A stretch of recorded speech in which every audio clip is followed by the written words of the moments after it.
Hang on, so we can do it over there. Let's see if some few people back there. First.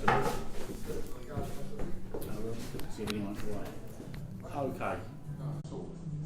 Are we live, John? This is Sean Paul Day. We're at the Horseshoe Pub in Clerkenwell Green, and you've heard of the LEV company, haven't you? You've heard of the Metro Cab, but here tonight we've got the fellas from Nissan. No, Dynamo. Get it right, John. Come on, Dynamo. And that's one of the things we've got to look at. The biggest thing, I think they've got the, umbrella. So we've been looking at it, calling them Nissan, but it's Dynamo. And they're here tonight at the Horseshoe Pub in Clerkenwell. They've been upstairs. It's the LTDA branch meeting. They're down here now. We're going to have a word with them, see what it's all about. Here we go. So you're the fellas from Dynamo. Yes, we are. Do you want to, just tell us a little bit about it. So, Dynamo Taxi is revolutionary in the industry. It's all electric. It's not a hybrid. There is no petrol engine. It's 100% electric. It has a town workable range of 174 miles. It emits no emissions whatsoever from the tailpipe, and therefore will help to reduce the pollution problems that London has at the moment. Its running costs are a fraction of what a traditional TX would be. For example, a TX diesel running costs are circa 24 pence a mile. Charged from a home charger, Dynamo will cost around 3 pence a mile. Now, in today's market, which is ferociously competitive, if you can't increase your turnover, like any business, the only other option you have is to reduce your overheads. Dynamo will do that drastically. So this is fully electric? 100% fully electric. As well as the vehicle running cost, pence per mile dropping down through the electric and not petrol or diesel, servicing costs are greatly reduced as well. So the overall package of a Dynamo is drastically reduced from what taxi drivers have been used to paying over the years. Yeah, of course, the big question is the price on it. Now, I know it's coming in under the LEV cab and the Metro cab. Can you put a number on it? Yes, we can. The Dynamo retail price is circa £50,000 for the launch price. Against that, there's a £7,500 government grants made up of London specification taxi and plug-in grant of £4,500. That brings it right down to £42,500, which is around the same price as a traditional TX diesel has been for previously. I think I paid. It was 43 for. I've got a Merc, a Vito diesel. It's 43, 44 for that. Yes, so there you go, yes. Coming in just under that, Yes. which is a good thing. Yes, it is. Yes. Where can we see one of these? We was hoping one would be here tonight. Right, we'll be bringing one into London shortly for a demonstration drive. We're generating an awful lot of interest. Right now, a lot of drivers have got on the train from Euston and come up to Coventry. I've met them at Coventry Station. We've had a drive and I've dropped them back on the next train back to London. But we intend to up that, and we're going to bring it into London the next couple of weeks and leave it here for a couple of weeks with anybody that's on the database. I will be emailing them and telling them so they can all come down and have a drive at some point. Well, how about that? It's all going Coventry, isn't it? It's all happening up in there. I could just add, price was always perhaps the most important thing.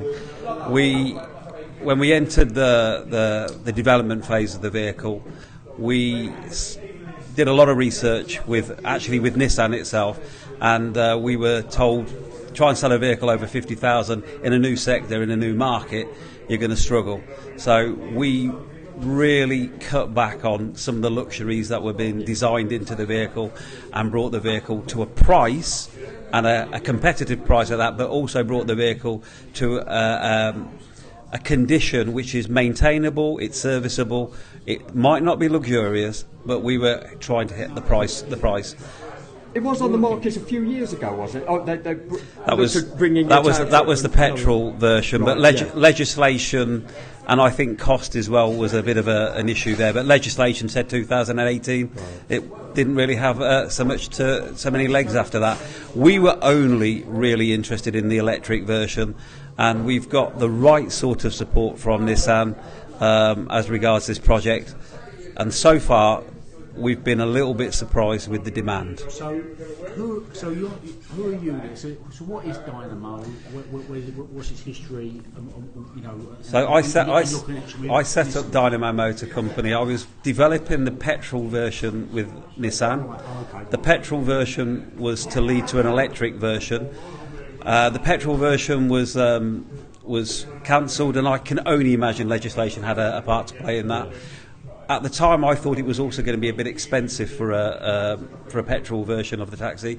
So I approached Nissan and said that my company, my coach building company, would be able to develop this vehicle, So and we'd be a coach building company. and we would be able to base it on an electric vehicle because that's where we saw the market. We could go down the diesel route, but we haven't. Right. We could go down private hire, but we haven't. We're a Hackney licensed vehicle manufacturer. Brilliant. And so the vehicle, is it based on the MV200 crossed with the Leaf up? I've been hearing lots of ENV200 is what it's based on, but we, for 2 or 3 years whilst we were developing it on a 24 kilowatt battery. And of course, I and John, we looked like idiots because what good is a 90-mile, 100-mile range vehicle in London? But we always knew that Nissan would develop their technology. We always knew that they would come back with something stronger. And their 40 kilowatt battery has got a fantastic range, which to a lot of people in the capital can get into work, ply their trade and get out on a single charge. It is, and for those who come 30, 40 miles away, they will have to take a charge during the day at some stage. And the other thing, are you here kind of on the rumour wheel, the turning circle? Is it going to be fully compliant with the turning circle? We have developed a turning circle which is based on Nissan parts and equipment, not something brand new, not something alien, not something that's going to give warranty issues, and all-rear wheel, and not electronic. It's brilliant. A basic piece of engineering, but sometimes they're the most difficult to do. So it will meet conditions of fitness. Oh yeah, we're testing the steering beyond any test any vehicles ever went through. A few of the rumours have been hit, Twitter. Well, it's 25 feet, 3 millimetres apparently, the turning circle. Right. So, and again, so with the warranty, because you had this issue, I think, when the Mercs come out, Mercedes didn't want to know. They said we couldn't have that. We are doing with our vehicle. We've got people in the factory doing physical U-turns in the vehicle. 50,000. That's 1,800 or something a week, and we've been doing them in the autumn, the cold winter, the cold weather, the snow, and now the spring. So we'll have tested it beyond anything's ever been tested. And Nissan will look after the vehicle for servicing and maintenance. Yeah, I mean, with the reduced servicing, that's part of its attraction. What is the servicing kind of period? 18,000 mile service intervals. Oh, brilliant. Or currently the cost of an 18,000 mile service, depending where you go, but it's between £90 and £100. The 36,000 mile service is about 150, and the reason there's a price difference is because on the 36,000 they changed the brake fluid and the pollen filter, and that's why. Is it a first to London, or have you got similar elsewhere in the world? Well, okay, the Nissan Leaf is used by many taxi companies. In Scotland, they've been used for 2 or 3 years in Dundee. That's the 24 kilowatt battery. This Dynamo, the first market we're into is London. Having said that, there's been a huge amount of interest both from Scotland and various other towns that are traditionally associated with the TX taxi. We get a lot of phone calls, but as I said at the outset, the demand for Dynamo is exceeding the supply, so we have to service the London market first as best as we're able to before we start going regionally with it. So there you go. You're right, John. Yeah. I mean, one other thing, silly thing, the doors. Are they going to be electric or? No, they're manual sliding doors. They're manual sliding We've doors. been wired since birth to see a door handle and go for it, haven't Yeah. we? We don't want to rewire ourselves, do we? To press buttons, it doesn't suit us. There you go. That's the guy. And what other myths have you heard that we can maybe dispel while we're here? It's not as good as the flying carpet. No, it's absolutely not. No. So, launch date wise, just to reiterate. So, Right. when We're hoping to launch it into London in the summer of this year. And that's rolled out in the summer. Yes, it is. Yes. We're from Nissan hoping. dealers or from No, it won't be through Nissan dealers. It'll be through bespoke Dynamo resellers. Right, The reason we're doing that is because those guys understand your industry. Yeah. They know your industry. They know you. You probably know the people we're going to sum through, although we're not allowed to say it at the moment. 'Cause- But these are people that are equally as passionate about as electric vehicles. Understand that if something goes wrong, it's not a week on Tuesday before it needs doing.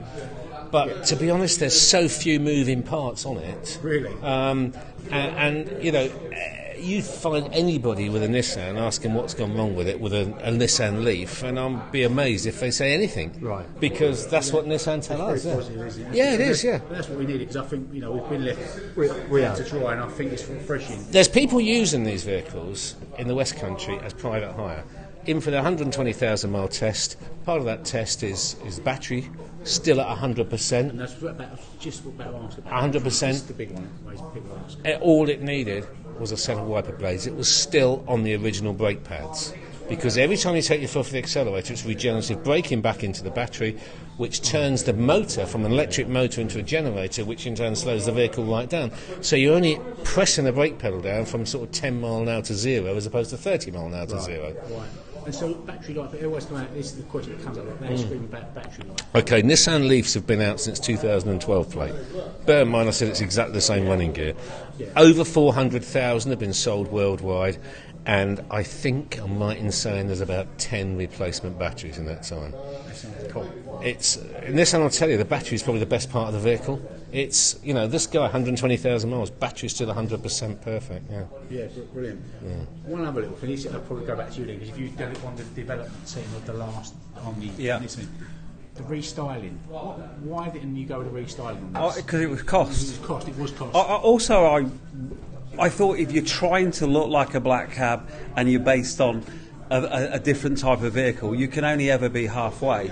So I just didn't consider that it was any. I thought it's a good idea, and I can understand why London would have liked and would have promoted it, but it just felt to me that it didn't quite meet the expectations of an iconic London vehicle, so why try? And secondly, the most important thing of all, it added cost to the vehicle, and I was absolutely intent to reduce cost to get the price of the vehicle where it needs to be. One more thing, can I just add to that? The iconic shape of the taxi, I keep getting told that. It's the drivers that are iconic, not the shape of the vehicle. I don't see the Vito as being an iconic London shape, yet people are happy to use it because they trust the driver that's driving it. He's the guy that's done the knowledge, he knows where everything's going, they feel 100% safe in him. And I think if the drivers got together and promoted themselves as opposed to the shape of the taxi, they just undersell themselves far too much, in my opinion. Yeah. It's the drivers that are iconic, not the vehicle. Well, Parker isn't too dissimilar to the shape of a taxi. Well, I'm not working on this radio station anymore. So we just had a couple of questions come through. I've not had my glasses, so everyone's been putting questions through. Anyone who's put questions through. Sorry, I didn't have my glasses, but we just had one. Again, it goes always back to the battery. This is the big thing. Someone just said, so if we've got to replace the battery, what's the cost of the battery? Okay, well, I was asked that question so many times, and I didn't know the answer because I could not find anywhere to ask me. But I've since found out a 24 kilowatt battery replacement cost is £5,000. Now, bearing in mind battery costs go down, they don't go up. In 4 or 5 years' time, the cost of a 40 kilowatt one, I have no idea. But let's just say it's £5,000 still. And let's say in 5 years' time you need one, which again I don't think you will do for one moment. So you amortised £1,000 a year towards your battery cost in that sense. Offset that with £2,500 to £2,500 in service and repair costs on a TX diesel, and £7,000 plus in fuel costs. It's a tiny little drop in the ocean. I think we should just jump in and say there's no data, real data for replacing batteries in Nissan's vehicles because it doesn't happen. Which you just said, didn't you? Which is interesting. It doesn't happen. So we were asked the question of what a battery would cost, and that is the accurate answer. But the idea of having to replace them, I don't think that will ever happen. Right, I think that's really clear. That's clear up a lot of questions there. I mean, I've got nothing else. Nothing's more changed, is it, nowadays? But when you consider my Vito comes at 43,000, and then you've got the fuel costs, and and if you have to change anything on that, and then you've got fuel injectors that one of my customers was having last week, which was £1,900. Yeah, and then you've got the actuator for the rear wheel steering, which is £600. I know all of that. I think we've entered the Hackney carriage manufacturing / conversion sector because we know how to do it and we can do it. The city, the country can take more electric vehicles. It can take more hybrids. So we're not against anybody else who's invested in their own products. Let them all do that. What we're going to do is we're going to offer a 100% electric taxi. Is there any danger to driver health with the magnetic field radiation? But you got that one a few times as well. And one about the size of the rear door for the wheelchairs. Is that, of course, the size of the rear door for the wheelchair has to be a certain size to be approved by Transport for London. Now, clearly, if we didn't get that bit right, we've got no vehicle. That's the condition. So we work really closely with Transport for London. They've been up to us 3 or 4 times. They've measured they have a special tool to measure it, which they have done. In terms of radiation poisoning or whatever else they're talking about, no, it just doesn't happen any more than you get radiation poisoning holding your mobile phone like your phone. No, the answer is. That's why your hand's glowing green. That's right. Someone said, when's it being released? We've already covered that. That's August, isn't it? You're looking at August. Look out for it. What we've got here is a real alternative now, haven't we, to the LEV and what might be potentially at some point the Metro cab as well. This is an alternative. It's coming in under the price of what they're going to initially be charging, so that's great. Got some competition in the market, at least. Well, here we go. Yeah, what I was going to say was we are new to the market. We recognise that. We're humble about it. We know the third or fourth choice of taxi. We're very comfortable with that.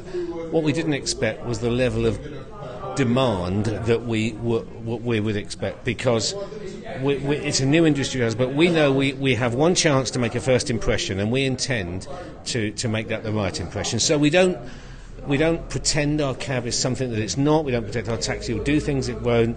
So when anybody decides to buy one, they've got all the information. They can make an informed decision, and when it gets delivered to them, it'll do exactly what they expect it to do. One question has come in here. Questions are coming thick and fast. I think you've already covered it. They've said about the wheelchair size. Yeah. And someone says that wheelchairs come in lots of sizes. But what we're seeing is it meets TfL's conditions of fitness. It meets the conditions of fitness in order to operate here in London. Unfortunately, that's it. But it would make sense. Exactly. It would be perfect if we had an automated ramp with a size, a huge aperture to get through with all manner of wheelchairs. But the reality is, we satisfy with the smallest vehicle what we need to satisfy for conditions of fitness. It's the conditions of fitness, and that's what it's about. So there we go. And nothing has changed with the conditions of fitness. They meet every requirement necessary to operate here in London. So that's the guys from Dynamo. We're going to be waiting around here, so join us in a minute. How long do you reckon? We'll just go back before we go. We've got the guys from Dynamo. I mean, hopefully we can come up. That'd be great. And we'll come up and we'll do a broadcast again. Yeah. At the moment we've got like 60 odd live viewers here watching this. And this will have it'll multiply. It'll have a couple of thousand by the end of the night. Hopefully at some point we'll come up. Well, we could come, but before that, I mean, they're down here now at the behest of the members here at the LTD. They've come down to London. They've come to speak to them, so they've been willing. And if we get a chance to go up and see them, we will, and we'll get more information about it. It's so totally transparent, guys. Totally, yeah. Which is, I think, they didn't have to do it, did they? They're down here. The guys from Dynamo at the branch meeting. There's about 100 people up there now, so it's a good turnout. Thanks very much. I mean, so very nice guys.